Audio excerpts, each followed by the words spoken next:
Morning children's, बच्चों, today I will start English grammar of class 3 chapter 7। बच्चों, जैसा कि आपको मालूम है कि chapter 1 to 6 I have completed.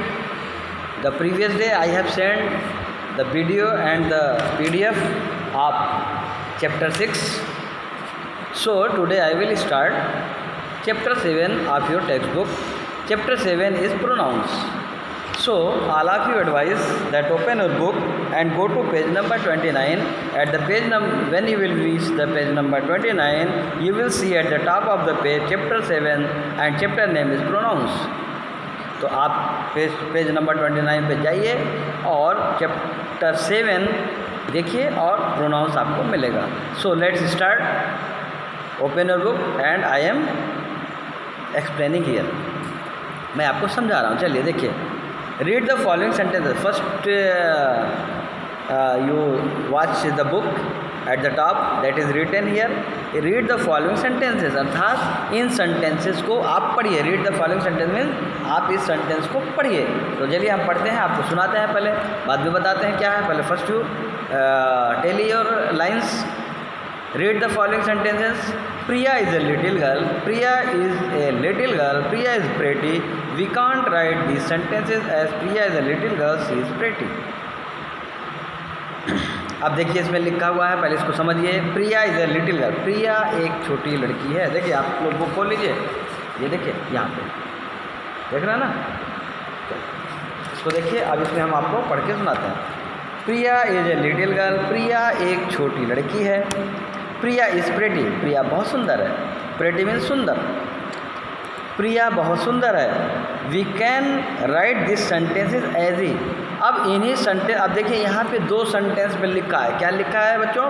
Priya is a little girl. Priya एक छोटी लड़की है. Priya is pretty. प्रिया सुंदर है. अब अगर हम इसको ऐसे लिखना चाहें तो ये भी सही है. Priya is a little girl, she is pretty. Priya एक सुंदर लड़की है, वह बहुत सुंदर है. तो अब यहाँ पे देखिए, वहाँ ऊपर के सेंटेंस पे लिखा है Priya is a little girl.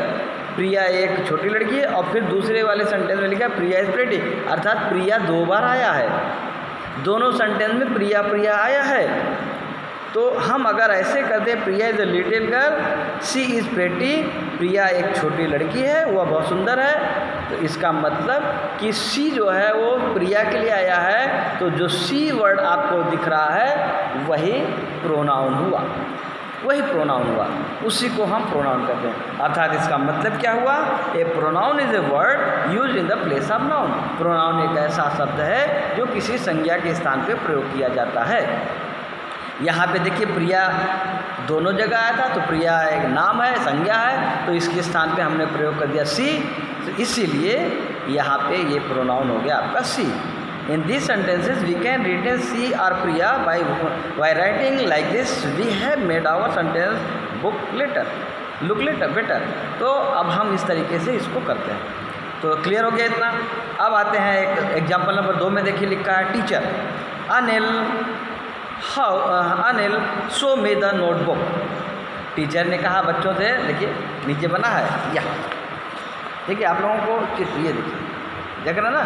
ये टीचर है और ये अनिल है. तो टीचर ने अनिल से कहा, टीचर ने कहा Anil show the notebook. Anil अपना नोटबुक दिखाओ. अनिल कहता है I forgot to bring it ma'am. Anil कहता है मैम मैं तो भूल गया. मैं भूल गया घर पे ही. Here me stands for teacher. अब देखिए यहाँ पे क्या है? शो मी. अनिल, टीचर ने कहा अनिल शो मी. तो मी जो आया है वो टीचर के लिए आया. टीचर ने कहा मुझे दिखाओ. टीचर ने कहा अनिल मुझे तुम अपना नोटबुक दिखाओ. तो अनिल कहता है मैं भूल गया. तो पहले में टीचर के लिए आया है मी और दूसरे में अनिल ने अपने आप को कहा है आई. ये दोनों आपका प्रीपोजिशन हो गया. अनिल कहता है मैं भूल गया. तो ये जो चीज़ें हैं, तो मी और आई ये आपका प्रीपोजिशन यहाँ पे ये हुआ. अब नंबर 3 पे आइए। नंबर 3 पे लिखा है John and Mary. John and Mary 2 लोग हैं। अब देखिए यहाँ 3rd नंबर के फिगर पे आप जाइए, देखिए ये 3rd नंबर की फिगर पे आप देखिए जॉन एंड मैरी, ये 2 लोग हैं, इनके फादर होंगे। चलिए देखते हैं क्या लिखा है। John and Mary, we want to go to picnic, will you allow us father. John and Mary दोनों छोटे बच्चे कहते हैं we want to go to picnic, will you allow us father. पिताजी हम लोग एक पिकनिक पे जाना चाहते हैं, क्या आप मुझे जाने का आदेश देते हैं।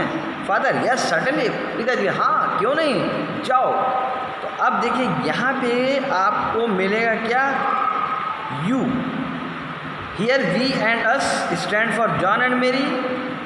अस आपको मिला है एक प्रीपोजिशन, यू मिला है, तो ये जो है ये प्रीपोजिशंस कहलाता है।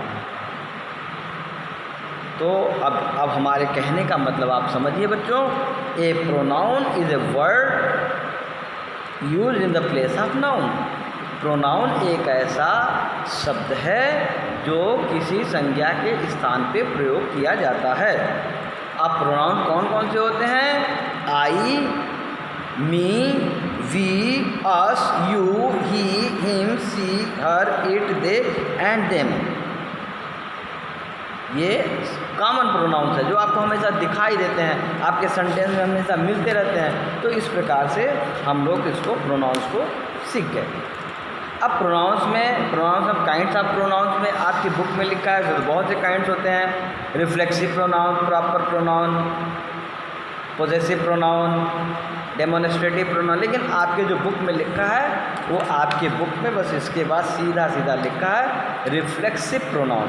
तो हम लोग रिफ्लेक्सिव प्रोनाउन के बारे में पढ़ते हैं। Some pronoun show that an action effect on the person who perform the action, they are called reflexive pronoun. Means some pronouns show that an action, कुछ ऐसे प्रोनाउन जो कि एक्शन कार्य करते हुए, परफॉर्म करते हुए प्रदर्शित होते हैं, ऐसे प्रोनाउन को हम रिफ्लेक्सिव प्रोनाउन कहते हैं।